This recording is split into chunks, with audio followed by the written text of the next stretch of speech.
बोले महाराज एक बहुत अच्छा गुण है हमारे अंदर।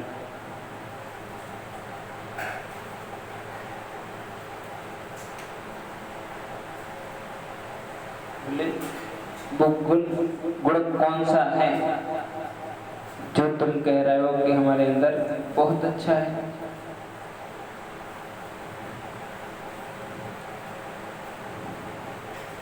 तो महाराज जी बोले जो अन्य युगों में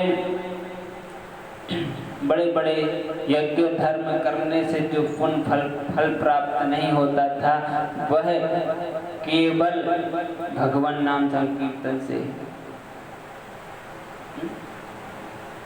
यत्फलं नास्ति तपसा न योगेन समाधिना तत्फलं लभते सम्यक् कलौ केशव कीर्तिनात्।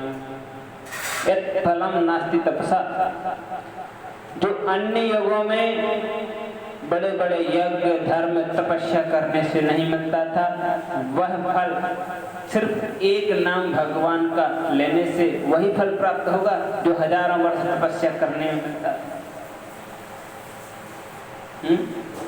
ऐसा एक ही बार भगवान का नाम ले लो, वही फल मिलेगा जो हजारों वर्ष तपस्या करने से मिलता था, बड़े बड़े यज्ञ करने से मिलता था।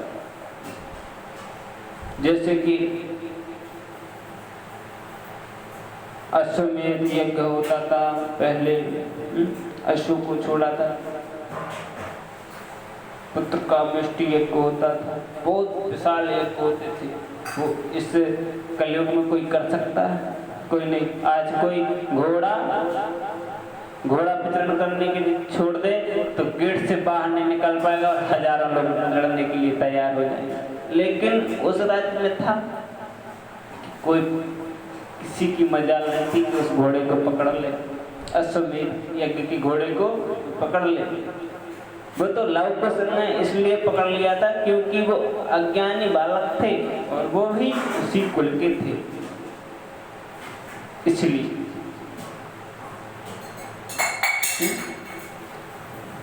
और आजकल तो भैया कोई अश्वमेध यज्ञ करना चाहे और स्वतंत्र अश्व छोड़ दे तो गेट के बाहर अश्व नहीं हो पाएगा, उससे पहले हजारों लोग लड़ने के लिए तैयार हो जाते हैं।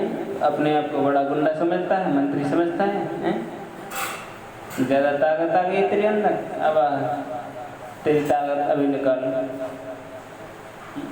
महाराज तो पहले तो बड़े विशाल यज्ञ होते थे क्योंकि वो धर्म की कामना से होते थे, सबके उच्च विचार रहते थे। आज ऐसे किसी के कोई भी विचार नहीं है। तो सुखदेव जी कहते हैं, सोनक जी, राजा परीक्षित ने कलयुग को प्रवेश दिया और जब कलयुग ने कहा कि एक हमारा बहुत अच्छा गुण है कि भगवान नाम संकीर्तन मात्र से ही कलयुग के बल नाम आधार सुमर सुमर नर उतरहि पार। कलयुग में सिर्फ भगवान नाम संकीर्तन, भगवान का नाम लेते लेते उसकी जिंदगी पार हो जाएगी। कोई तपस्या नहीं करनी,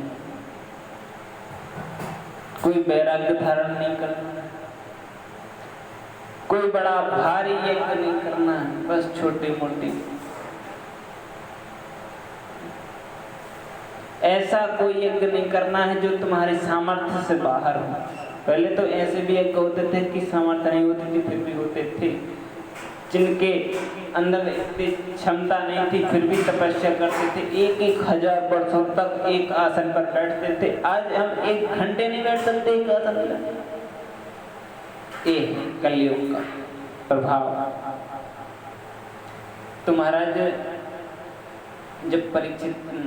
जब कलयुग ने राजा परीक्षित से पूछा कि महाराज कोई एक बढ़िया सा कमरा नहीं मिलेगा क्या, जब इतना अच्छा गुण है मेरे अंदर? बोले अवश्य मिलेगा, बिल्कुल मिलेगा। ये तो बहुत अच्छी बात है।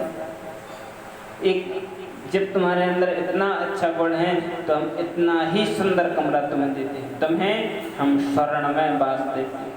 तो कलयुग को स्वर्ण में बास दे दिया। और बोले कलयुग को जब स्वर्ण में बास दिया तो सबसे पहले कलयुग राजा परीक्षित के सर पर बैठा। स्वर्ण मुकुट धारण किए हुए थे राजा परीक्षित। वो मुकुट था जरासंध का मुकुट था, जो उनके पूर्वज जीत कर लाए थे। तो कहीं किसी सिंधु के में किसी कोठे में रखा होगा। राजा परीक्षित ने